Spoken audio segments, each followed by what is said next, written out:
Assalamualaikum warahmatullahi wabarakatuh. Selamat datang di video pembelajaran pada hari ini.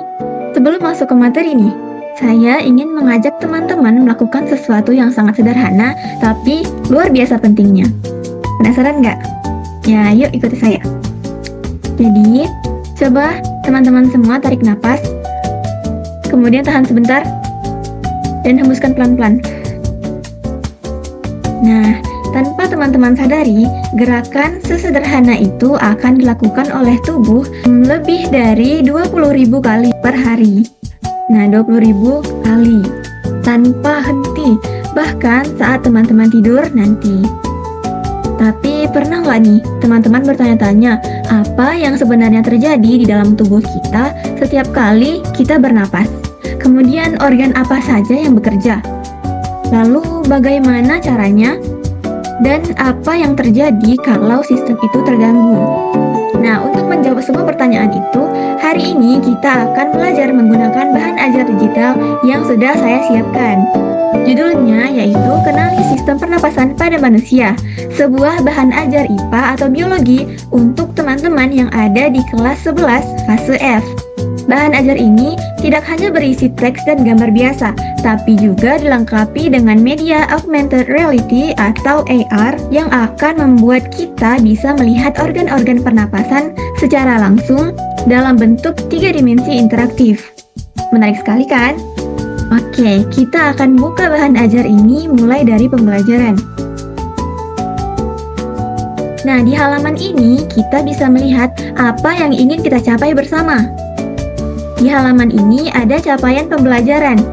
Diharapkan pembelajaran hari ini yaitu pada akhir pembelajaran, teman-teman mampu menemukan keterkaitan antara sistem organ pernapasan dengan fungsinya, serta kelainan atau gangguan yang muncul pada sistem pernapasan manusia. Dan untuk mencapai itu, ada 3 tujuan pembelajaran kita hari ini. Yang pertama, mengidentifikasi organ-organ penyusun serta fungsi sistem pernapasan pada manusia. Dan ini kita akan lakukan dengan bantuan media AR yang sangat seru.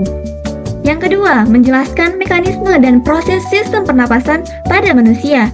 Dan yang terakhir nih, yang ketiga, untuk mengetahui penyakit, ciri-ciri, dan pencegahan yang mempengaruhi sistem pernapasan kita. Nah, 3 tujuan ini yang akan kita kejar bersama. Siap? Oke, mari kita mulai. Baik, mari kita masuk ke materi pertama. Coba perhatikan halaman ini. Nah, di sini ada pertanyaan besar. Apa itu sistem pernapasan?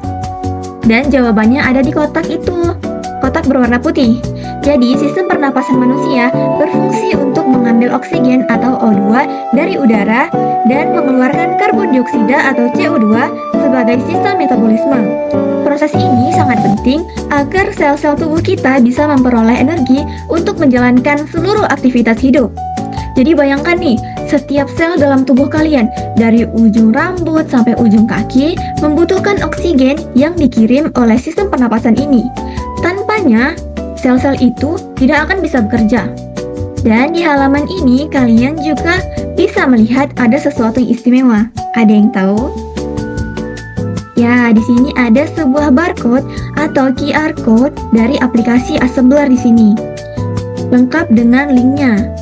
Nah, di halaman flipbook ini juga sudah dijelaskan scan barcode di samping untuk melihat model 3 dimensi, organ-organ penyusun, fungsi, ciri-ciri, serta pencegahan penyakit pada sistem pernapasan manusia dengan bantuan AR. Nah, sekarang saatnya kita coba nih. Saya akan scan QR code ini dan kita lihat bersama apa yang ada di dalamnya. Nah, sudah terbuka nih. Ini adalah tampilan media AR sistem pernapasan pada manusia yang dibuat di platform Assembler Edu. Jadi kita bisa lihat ada beberapa scene atau adegan di bagian bawah layar. Ada scene 1, 2, 3, 4, hingga 5 yang masing-masing menampilkan aspek berbeda dari sistem pernapasan kita. Yuk kita jelajahi satu persatu. Di scene pertama yang kita eksplorasi, ini adalah, meskipun di sini namanya scene 2, tapi ini yang pertama ya. Di scene pertama yang kita eksplorasi, kita dapat melihat model 3 dimensi dari hidung secara detail nih. Lihat, di sini ada 4 label yang bisa kita klik untuk informasi lebih lanjut. Yang pertama ada hidung itu sendiri. Nah, kita klik, kemudian di sini ada penjelasan bahwa hidung itu adalah pintu utama masuknya udara ke sistem pernapasan kita. Hidung juga organ yang berhubungan langsung dengan udara dari luar. Selanjutnya ada konka nih. Konka adalah tulang yang ada di dalam rongga hidung dan bentuknya itu bergelombang. Fungsinya untuk memperluas permukaan rongga hidung agar udara yang masuk punya lebih banyak waktu untuk dihangatkan dan dilembabkan. Nah, yang ketiga ada rambut hidung atau silia. Ini terlihat sederhana, tapi perannya itu sangat besar. Kenapa? Karena rambut hidung itu berfungsi sebagai filter pertama, yaitu menyaring debu dan partikel besar agar tidak masuk lebih dalam ke saluran pernapasan kita. Selanjutnya yang keempat ada selaput lendir. Nah, selaput lendir ini menghasilkan mukus. Mukus itu sendiri yaitu lendir yang bertugas menangkap bakteri, virus, dan partikel halus yang lolos dari rambut hidung. Nah, inilah mengapa ketika saat kita flu, hidung kita mengeluarkan banyak lendir. Itu artinya sistem pertahanan hidung kita sedang bekerja keras. Keren sekali kan? Kita bisa memutar model 3 dimensi ini juga ke segala arah dengan jari. Nah, kita bisa lihat hidung dari depan, samping, bahkan dari dalam. Nah, inilah keunggulan media AR dibandingkan gambar biasa yang ada di buku. Kita lanjut ke scene berikutnya. Ini ada menampilkan gambaran lengkap tentang sistem pernapasan kita dari atas sampai bawah. Semuanya ini terlihat dalam satu tampilan 3 dimensi yang luar biasa. Kita bisa memutar seperti yang sebelumnya, seperti scene sebelumnya. Dan kita bisa mulai dari bagian faring dulu nih, paling atas. Oke, jadi faring ini adalah intinya persimpangan antara saluran napas dan saluran pencernaan. Udara dan makanan itu sama-sama melewati faring, lalu diarahkan ke jalur yang tepat.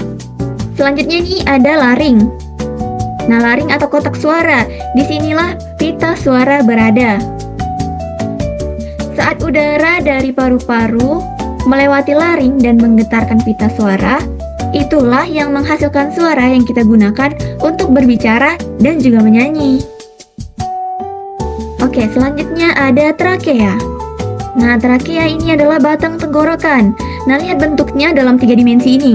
Trakea ini adalah pipa panjang yang diperkuat oleh cincin-cincin tulang rawan.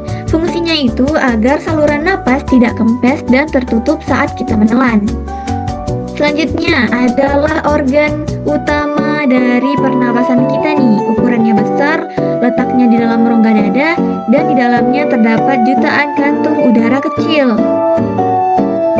Nah, di dalam paru-paru ini ada pleura berupa kantung tertutup yang berisi cairan limfa untuk melindungi paru-paru saat mengembang dan mengempis. Paru-paru dibagi menjadi 2 bagian, yaitu kanan dan juga kiri. Yang kanan disebut pulmodexter yang terdiri dari 3 lobus, dan paru-paru kiri atau pulmosinister yang terdiri dari 2 lobus. Oke, selanjutnya di sini ada bronchus dan bronchiolus. Nah, di sini setelah trakea bercabang 2 ke paru-paru kanan dan kiri, bronchus kemudian bercabang lagi menjadi bronchiolus. Semakin kecil, semakin banyak percabangannya. Misalnya itu seperti ranting pohon yang makin ke ujung, dia akan menjadi makin tipis. Oke, dan yang terakhir nih, ada diafragma. Nah, diafragma ini adalah otot yang berbentuk kubah yang terletak di bawah paru-paru. Diafragma ini adalah mesin utama dari pernapasan kita. Naik turunnya diafragma inilah yang mengatur masuk dan keluarnya udara dari paru-paru. Kita akan bahas ini lebih detail di mekanisme pernapasan nanti. Bayangkan kita bisa melihat semua organ ini dalam model 3 dimensi yang bisa diputar dari berbagai sudut. Nah, inilah mengapa media AR ini sangat membantu kita memahami anatomi tubuh manusia. Selanjutnya, menampilkan 2 hal yang sangat penting nih, Yang pertama, kita bisa melihat model 3 dimensi alveolus dan pembuluh darah kapiler secara sangat detail. Oke, di sini terlihat alveolus, kantong-kantong udara kecil di ujung bronkiolus yang dikelilingi oleh jaringan pembuluh darah kapiler. Nah, pembuluh darah kapiler ini berbatasan langsung dengan dinding alveolus yang akan dengan mudah mengalami pertukaran dengan gas-gas yang ada di dalam darah. Disinilah terjadi proses yang paling penting dalam pernapasan, yaitu pertukaran gas. Nah, oksigen dari alveolus berpindah ke darah, dan karbon dioksida dari darah berpindah ke alveolus untuk dikeluarkan saat kita bernafas. Oh, di sini ada alveoli. Alveoli itu adalah bagian-bagian satuannya dari kalau alveolus itu keseluruhan gumpalan seperti anggur, kemudian alveoli ini adalah satu dari alveolus tersebut. Alveoli terdapat di dalam bronkiolus yang bentuknya itu mirip seperti anggur. Dapat teman-teman lihat pada media berikut. Nah, alveoli juga adalah gelembung halus yang diselimuti oleh pembuluh darah kapiler yang di dalamnya itu terjadi proses penyerapan oksigen atau O2 dan proses pengeluaran karbon dioksida atau CO2. Dapat teman-teman lihat di sini yang berwarna biru adalah O2, kemudian diolah di alveoli. Nah, ditukar menjadi karbon dioksida atau yang berwarna kuning atau kecoklatan ini dan dikeluarkan melalui mulut atau hidung. Dan coba teman-teman perhatikan tulisan di bawah model 3 dimensi ini. Luas permukaan dari alveolus itu sendiri adalah 100 kali lebih luas dari permukaan tubuh manusia. 100 kali loh, padahal semua itu tersimpan di dalam rongga dada kita yang kecil. Nah, inilah efisiensi luar biasa yang dirancang oleh tubuh kita. Dan di bagian scene lain, ada sesuatu yang perlu kita perhatikan dengan sangat serius, yaitu perbandingan antara paru-paru penderita kanker dan paru-paru perokok. Lihat betapa berbedanya. Paru-paru yang sehat berwarna merah muda dan teksturnya bersih. Di sini ada gambarnya ya. Sedangkan paru-paru perokok dan penderita kanker tampak lebih gelap, rusak, dan kehilangan kemampuannya untuk bekerja dengan normal. Nah, di sini juga ditampilkan penyebab penyakit pada sistem pernapasan, mulai dari polusi udara, reaksi alergi, faktor keturunan, dan infeksi bakteri serta virus. Kemudian ada juga cara mengobatinya nih, perbanyak minum air putih, jaga kebersihan lingkungan, istirahat yang cukup, dan hindari paparan asap rokok. Karena perokok pasif lebih mudah terkena penyakit yang serius dibandingkan perokok aktif. Dan di scene terakhir nih, di media AR ini, kita bisa melihat ciri-ciri atau gejala yang perlu kita waspadai jika sistem pernapasan kita terganggu. Nah, ciri-ciri penyakit pada sistem pernapasan itu meliputi sesak napas, batuk, demam, mengeluarkan suara saat bernapas atau mengih, mudah merasa lelah, dan nyeri dada. Kalau teman-teman atau orang sekitar mengalami kombinasi dari gejala-gejala ini, itu adalah tanda untuk segera memeriksakan diri ke dokter ya. Baik, kita sudah mengeksplorasi semua scene di media AR ini. Sekarang, mari kita kembali ke bahan ajar flipbook kita untuk melanjutkan ke materi berikutnya. Nah, sudah kita lihat bersama kan betapa serunya media AR untuk memahami organ-organ pernapasan secara visual dan 3 dimensi. Sekarang, kita akan membahas di media flipbook tentang mekanisme sistem pernapasan. Nah, di halaman ini, teman-teman bisa lihat ada 2 jenis mekanisme pernapasan, yaitu ada pernapasan dada di baris atas dan pernapasan perut di baris bawah. Masing-masing punya 2 fase, yaitu inspirasi atau menarik nafas dan ekspirasi atau menghembuskan nafas. Mari kita bahas satu persatu. Jadi, untuk pernapasan dada atau inspirasi, nah, terdapat di sini ya. Nah, lihat pada gambar, saat kita menarik nafas menggunakan pernapasan dada, otot antar tulang rusuk menjadi berkontraksi. Akibatnya, tulang rusuk menjadi terangkat ke atas dan ke depan. Kemudian rongga dada membesar, tekanan udara dalam paru-paru mengecil, dan udara dari luar menjadi masuk. Sebaliknya, saat menghembuskan nafas, otot interkostal atau otot antar tulang rusuk menjadi berelaksasi. Nah, tulang rusuk turun kembali, rongga dada mengecil, tekanan meningkat, dan udara menjadi terdorong keluar. Oke, selanjutnya ada pernapasan perut nih. Kalau menggunakan pernapasan perut, yang bekerja adalah otot diafragma. Saat inspirasi, otot diafragma berkontraksi dan mendatar, rongga dada membesar, volume bertambah, dan udara masuk. Sebaliknya, saat ekspirasi pada pernapasan perut, otot diafragma berelaksasi, otot perut ikut berkontraksi, diafragma melengkung ke atas ke arah rongga dada, kemudian volume rongga dada mengecil, dan udara menjadi terdorong keluar. Kalau teman-teman ingin tahu, teman-teman lebih banyak menggunakan pernapasan dada atau pernapasan perut, coba sekarang nih, taruh satu tangan di dada dan satu tangan lagi di perut. Tangan mana yang lebih banyak bergerak? Nah, kalau dapat jawabannya, itu adalah jenis pernapasan yang dominan teman-teman gunakan. Jadi halaman selanjutnya, ada bagian yang sangat ringkas dan jelas tentang perjalanan udara di dalam tubuh kita dengan materi proses sistem pernapasan pada manusia. Nah, yang pertama yaitu udara yang kita hirup. Pertama itu masuk melalui hidung.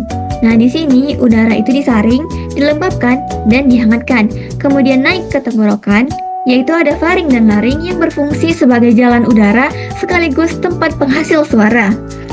Nah, dari sana turun ke trakea, yaitu pipa udara yang juga berfungsi sebagai penyaringan benda asing menuju paru-paru. Kemudian bercabang ke bronkus dan bronkiolus, yaitu cabang saluran udara yang semakin kecil. Dan akhirnya tiba di paru dan alveolus, yaitu tempat pertukaran gas yang awalnya oksigen menjadi karbon dioksida untuk dibuang keluar tubuh. Nah, inilah perjalanan udara di dalam tubuh kita setiap kali kita bernapas. Sebuah perjalanan panjang yang ditempuh dalam hitungan detik. Dan sekarang kita sampai di halaman yang sangat informatif ini. Ada penyakit pada sistem pernapasan manusia. Nah, di tabel ini adalah 9 penyakit yang perlu teman-teman ketahui, lengkap dengan gejala, pengobatan, dan juga penyebabnya. Oke teman-teman, kita sudah menyelesaikan perjalanan panjang pada hari ini. Nah, dapat ditarik kesimpulan atau rangkuman yang sudah dipelajari hari ini. Yang pertama nih, sistem pernapasan manusia terdiri dari hidung, faring, laring, trakea, bronkus, bronkiolus, dan juga alveolus, yang masing-masing organ memiliki fungsi spesifik yang sudah kita lihat langsung melalui model 3 dimensi di media AR tadi. Yang kedua, proses pernapasan berjalan dari hidung hingga alveolus, di mana pertukaran oksigen dan karbon dioksida itu terjadi. Yang ketiga, ada 2 mekanisme pernapasan, yaitu pernapasan dada yang melibatkan otot antar tulang rusuk dan pernapasan perut yang melibatkan otot diafragma. Keduanya ini mengikuti prinsip yang sama, yaitu tekanan dan volume saling berlawanan. Yang keempat nih, yang terakhir, ada berbagai penyakit yang bisa menyerang sistem pernapasan, dari flu yang ringan hingga kanker paru-paru yang serius. Semuanya bisa dicegah dengan gaya hidup sehat. Dan sebagai penutup, di bahan ajar kali ini ada sebuah pesan yang sangat indah. Bernapas itu gratis, tapi paru-paru yang sehat sangat berharga. Jadi, mari kita jaga sistem pernapasan kita mulai dari sekarang. Pesan ini sebenarnya sederhana, tapi maknanya itu dalam. Kita tidak pernah membayar untuk setiap napas yang kita hirup, tapi kita harus membayar mahal jika kesehatan paru-paru kita rusak karena tidak dijaga. Jadi, mulai hari ini, mari kita jadi lebih sadar bahwa setiap napas yang kita tarik adalah anugerah dan menjaganya adalah tanggung jawab kita. Oh ya, satu lagi. Kalau teman-teman membuka bahan ajar ini lebih lanjut, ada halaman evaluasi berupa teka-teki silang tentang sistem pernapasan yang bisa teman-teman kerjakan untuk mengukur seberapa jauh nih pemahaman teman-teman setelah belajar hari ini. Ada 10 pertanyaan yang dimana mendatar dan menurun, yang menguji pengetahuan teman-teman tentang organ, mekanisme, dan juga gangguan pernapasan yang sudah kita pelajari bersama. Nah, itu tadi pembelajaran kita hari ini tentang sistem pernapasan pada manusia untuk kelas 11 fase F. Semoga dengan bantuan bahan ajar digital dan media AR atau augmented reality yang sudah kita eksplorasi bersama, materi ini menjadi lebih mudah dipahami, lebih menyenangkan, dan yang paling penting nih, bisa benar-benar berguna dalam kehidupan kalian sehari-hari. Terima kasih sudah menyimak video pembelajaran ini sampai akhir. Saya Ardira Aulia, sampai jumpa di pertemuan berikutnya. Wassalamualaikum warahmatullahi wabarakatuh.